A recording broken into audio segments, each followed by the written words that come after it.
Republican presidential candidate, Governor, Ambassador Nikki Haley joins us this morning, former ambassador to the UN, and as I said, former governor of South Carolina.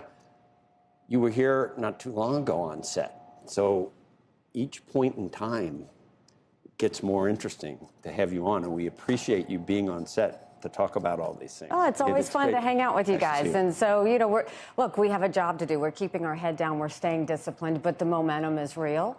And we love the fact that, yes, what I'm saying is connecting with people, but I think it's because people want to see America get back on track. They want to see America strong and proud again. And it's going to take a lot of work. This isn't going to be an easy 8 years. This is going to be a lot of changes, a lot of shifts, a lot of righting the ship, but I think it can be done. And I think the American people see that it can be done. 8 years. Yeah, I noticed that. Not going to be. Let's heard that. Not going to be easy.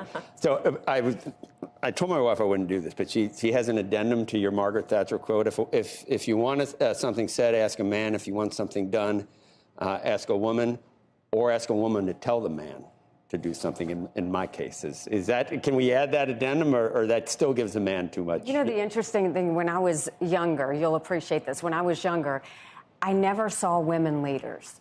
I just didn't see them in my town. And so I would go I remember in elementary school, I'd go to the library and I'd look for books on female leaders. And the only books they had were of the first ladies to presidents. And I would read them, and what I took away was how much of a partner they were to every president, how much they really pushed them to do that. You're going to flip that script, because it's going to be the first husband is going to help you out. I think it's time. I think it's time. I think America's ready. I think that the world is on fire. I think that there are a lot of things domestically we have to do, and I think there's a lot of things around the world. I mean, you've got a war in Europe, you've got a war in the Middle East, you've got China on the march. We've got to get this right. You appointed Tim Scott.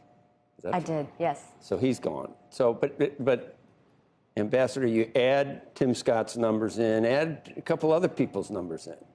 The math still isn't anywhere near where it needs to be. And we're all wondering what seismic shift would need to happen for this to become a reality. I mean, look, y'all said this to me a few months ago. You're like, how are you going to break from the pack? We break from the pack. How are you going to do in the debates? We do well in the debates. How are you going to catch up? And we're now second place in Iowa, second place in New Hampshire, second place in South Carolina. We've got one more fellow we got to catch up to, and we'll do that. But the way that happens is, as you see this field getting smaller, the 60-day window, historically, look, the 60 days before Iowa, things shift. You see Speaker Johnson? Did you see Speaker Johnson on yesterday? This is what he said to us yesterday. I don't know if anyone asked him before, but this is what he said. I have endorsed him wholeheartedly.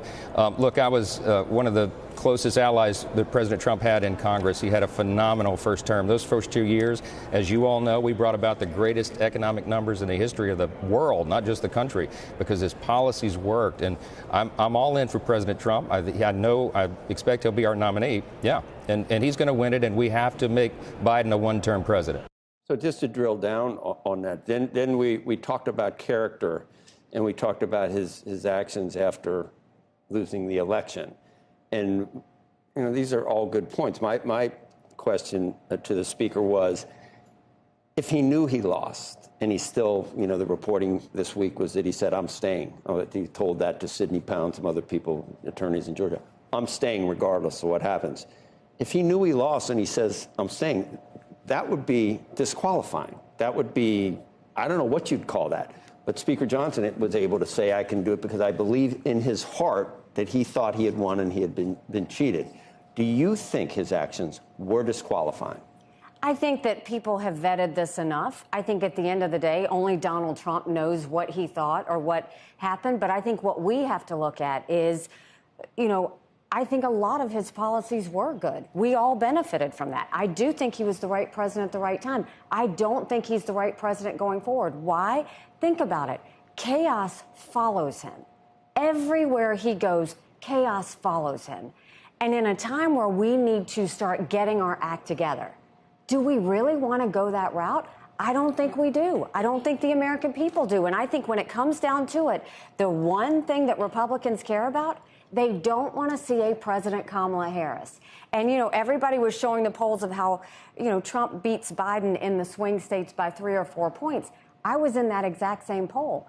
I beat Biden by 10 to 13 points. So this isn't about the presidency. This is how do we win the governorships up and down? How do we win the House races, the Senate races, and really shift the country back to where it needs to be? If he becomes a nominee, do you support him? I'll support the Republican nominee. I mean, I think that's important that we support the the Republican nominee because I think anybody is better than Kamala Harris at this point. It's an interesting way to put it. Let me ask you this.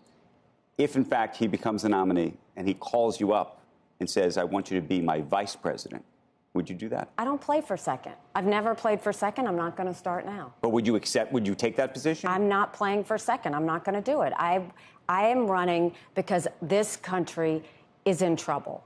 I'm running because we have an open border, and we just saw 240,000 people cross that border. Another dozen people on the terrorist watch list. It only takes one. I'm doing this because our kids are reading. 29% of our 8th graders in this country are proficient in reading. I'm doing this because our economy and debt is out of control and families are hurting.